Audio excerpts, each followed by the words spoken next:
Comment créer du retour sur investissement quand on est dans l'accompagnement? Ouais, mais pour toi, Alex, c'est facile. Moi, je vends pas du business, je vends une transformation, du bien-être, du coaching, et ça se mesure pas en ROI. ROI, Return on Investment, retour sur investissement. What? On va changer ça dans cette vidéo. Je suis Alexandre Spiga, et si tu ne me connais pas, je suis consultant business et je suis coach certifié. Et j'aide avec ma petite équipe les pros du bien-être à développer leur clientèle. Et aujourd'hui, on va réinventer cette notion de ROI pour ton activité et t'apprendre à communiquer un bénéfice tangible qui fait dire oui à tes futurs clients dès les premiers regards ou presque. Parce que peut-être qu'aujourd'hui, tu proposes un accompagnement, mais tes prospects hésitent et c'est souvent parce qu'ils ne voient pas clairement ce qu'ils vont gagner. Sans chiffres concrets, sans quelque chose de tangible, sans projection concrète, ton offre elle reste abstraite. Et aujourd'hui, on va voir comment justement la repositionner. Parce que garde en tête une chose capitale, quand on est dans une position d'achat, que ce soit un accompagnement, que ce soit une paire de chaussures pour courir ton futur marathon, que ce soit un cinéma, un resto, on est toujours dans, il y a toujours cette balance investissement demandé en argent, en temps, mais aussi en énergie, en sacrifice et résultat que je perçois jouable, obtenable, réalisable. Et toujours, on est comme ça. Si on va chercher un resto, on veut toujours en avoir pour notre argent, en avoir pour son argent, se dire tiens, là j'ai fait une bonne affaire. Et une bonne affaire, c'est quoi? C'est un retour sur investissement. Tiens, j'ai fait une bonne affaire, j'ai pas de retour sur investissement financier, avec la pizzeria, la pizza que j'ai mangée dans cette pizzeria. Mais par contre, j'en ai eu pour mon argent parce que la pizza était bonne, parce que le cadre était sympa, parce qu'on a passé un bon moment, en famille. Et là, tu as un retour sur investissement. Tu vois? Ça, c'est hyper, hyper important. Donc toi, dans ta la façon dont tu communiques et que si une pizzeria peut faire du ROI, peut mettre en avant du ROI, toi aussi, tu peux, faire ça avec ton activité parce que accessoirement, tu es en capacité et tu es en position de changer des vies, littéralement changer des vies avec ce que tu proposes, que ce soit du coaching, de la thérapie, de la consultation et cetera. Donc ça, c'est vraiment important et le premier point, c'est de définir le vrai ROI, OK? Première idée reçue, le ROI, c'est juste de l'argent, mais c'est faux, c'est faux. En accompagnement, le retour sur investissement, il se mesure aussi et bien sûr en gain de temps. Tu récupères des heures chaque semaine, ça c'est une promesse classique mais toujours efficace. Récupérer,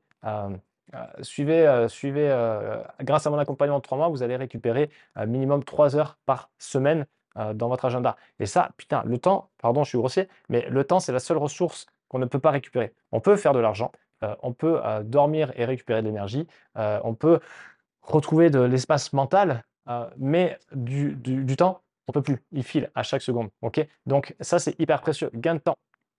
Énergie et clarté, fini le stress et les doutes. Santé, moins de douleurs, moins d'anxiété. Grâce à ce programme, vous allez vous débarrasser de toutes vos douleurs chroniques en moins de 3 mois. OK? Après vient la question de, effectivement, la promesse, mais on va y revenir. Est-ce qu'il ne faut pas qu'elle soit trop énorme parce que forcément, on tombe dans une escalade de violence en ligne où du coup, pour essayer de se démarquer, chacun y va avec la plus grosse promesse et vraiment le concours de celui qui a la plus grosse. Et ça a ses limites.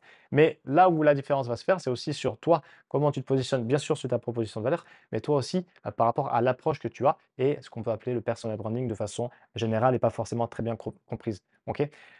Autre point où tu peux créer du ROI, c'est sur les économies futures. Combien coûte la procrastination? Ça, tu peux le chiffrer, par exemple. Aujourd'hui, oui, mais tu sais, 3 000 € pour sortir de mon burn-out, ou éviter de tomber en burn-out, franchement, c'est cher. OK, donc là, tu me dis que 3 000 € pour sortir de ton burn-out, c'est cher? OK. Là, si vraiment tu sombres en burn-out, qu'est-ce que ça va te coûter? Au niveau de ton emploi? Ah ben là, je risque de le perdre ou alors, d'être en arrêt maladie, mais donc je vais avoir une réduction de salaire de 50.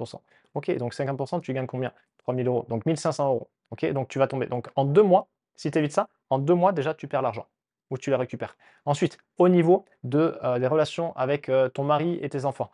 Ah beh, ça va de la cata parce que là déjà je suis limite et j'arrive plus à supporter les tâches du quotidien et cetera. Mon mari m'aide, mais c'est pas suffisant. OK, donc qu'est-ce qu'il y a derrière?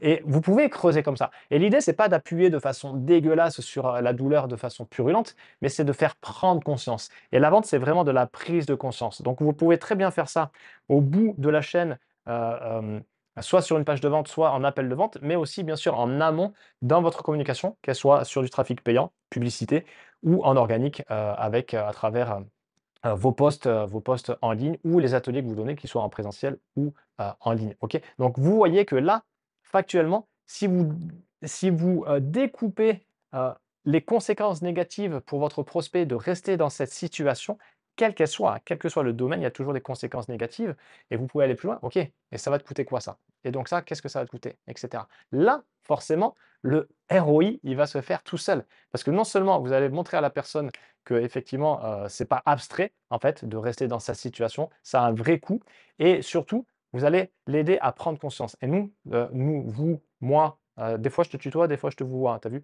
Vous, moi, n'importe qui vend son service, notre objectif, c'est de faire, prendre conscience, de faire gagner en conscience les personnes qui peuvent bénéficier de notre accompagnement. Parce que si elles n'ont pas conscience de là où elles en sont, elles ne vont pas passer à l'action. Par contre, quand la douleur devient insupportable, elles recherchent activement des solutions et c'est là où on intervient parce que, enfin, c'est pas là où on intervient, c'est là où on apparaît parce que peut-être qu'elles nous ont considérés avant, mais pas vraiment vu qu'elles n'étaient pas encore en mode: «OK, là, il faut absolument que ça change». Donc vraiment, là, c'est aussi une question de quantifier l'impact, OK? Chiffrer quelque part le bien-être. OK? Soit sur la façon éviter, éviter la catastrophe si tu continues comme ça, soit en les projetant vers ce qu'ils veulent réaliser, OK? Mes clients augmentent leur productivité de 25 en libérant 2 heures de leur agenda par jour. Waouh, ça c'est sexy.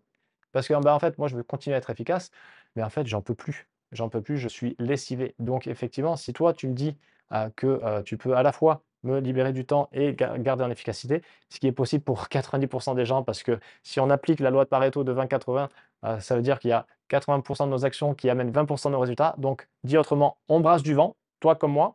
Je ne m'exclus pas, même si je fais en sorte d'optimiser ça. Mais, tu vois que là, effectivement, tu peux le chiffrer. Tu peux le chiffrer, tu peux chiffrer aussi les douleurs, OK, et cetera. Mais alors dans ce cas, comment je fais moi pour chiffrer? Tu peux te demander. Tu peux t'appuyer sur, l'expérience, et ton expertise passée, tu vois, de façon empirique avec tous les patients, les clients que tu as eus. Ou alors, en fonction de ton expertise, tu peux aussi, amener et tu peux aussi partir sur une promesse. Sachant que, attention, tu ne vas pas la mettre au doigt mouillé en disant: «Ouais, tiens, je vais balancer une énorme promesse, ça va marcher». Parce qu'après, déjà, techniquement, tu peux être embêté, pour pas dire un autre mot, pour promesse non tenue et en fait, pour arnaque. Donc bien sûr, tu ne vas pas tomber dans ça, parce que tu as une certaine éthique, mais c'est justement cette éthique-là où cette polarisation que tu peux avoir sur: «Moi, je suis bien, eux, ils sont méchants», à faire des offres, incroyables et des gros claims, que tu peux t'empêcher effectivement de, factualiser, de rendre concret, de concrétiser ce que tu apportes de mieux. Donc ça, c'est hyper important, OK? Et ça peut jouer dans absolument tous les domaines. Donc vraiment, dans ta com, tu peux avoir des cadres concrets, OK? Tu peux mettre en avant des résultats précis et tu peux aussi mettre en avant quelque part des astuces actionnables, OK? De façon à montrer ton expertise et surtout montrer ton expertise parce qu'on va t'acheter parce que tu es sympa, mais aussi parce que et avant tout parce que tu résous un problème. Et comment on fait pour savoir que tu résous le problème? Parle de ce problème, montre ton expertise, OK? Les posts inspirationnels et cetera, c'est bien, mais ça ne vend pas, OK? Tu peux en faire un de temps en temps, mais ce qui va vendre, c'est OK, lui, alors tu vas pas gagner beaucoup de likes, mais tiens, ça c'est pertinent, c'est pas con ce qu'il me dit, ça m'intéresse. Et donc forcément, si tu te positionnes avec une offre derrière qui est cohérente, qui fait sens pour la personne pour avancer, elle va se dire: «Tiens, maintenant je la considère, moi, pour avancer sur la problématique». Donc ça, c'est vraiment important. Donc voilà, là, aujourd'hui, sur cette courte vidéo, je t'ai donné quand même pas mal d'astuces et sur plus que des astuces sur, OK, comment, créer un retour sur investissement, pour ton offre et attirer à toi des prospects plus qualifiés et des clients potentiels parce qu'ils sont là, tes clients. Ils sont autour de toi, mais vu que tu as un positionnement encore foireux, ils ne te considèrent pas comme une option viable et possible pour résoudre leurs problèmes et donc ils considèrent pas te donner de l'argent, ce qui est dommage. Donc si tu veux aller plus loin, si tu veux voir comment on peut t'aider, clique sur le lien en dessous, je ne sais pas encore lequel je vais mettre, contacte-moi, mets-moi un commentaire, contacte-moi sur Facebook, tu auras les liens, écris-moi un DM et on verra comment appliquer ça, à ta situation, comme on le fait pour tous les clients qu'on accompagne de façon personnalisée et en partant de qui ils sont. Je te laisse ici, mets-moi en commentaire aussi si ça t'a parlé et qu'est-ce que tu peux appliquer dès à présent et je te dis à la semaine prochaine pour une autre vidéo. Salut!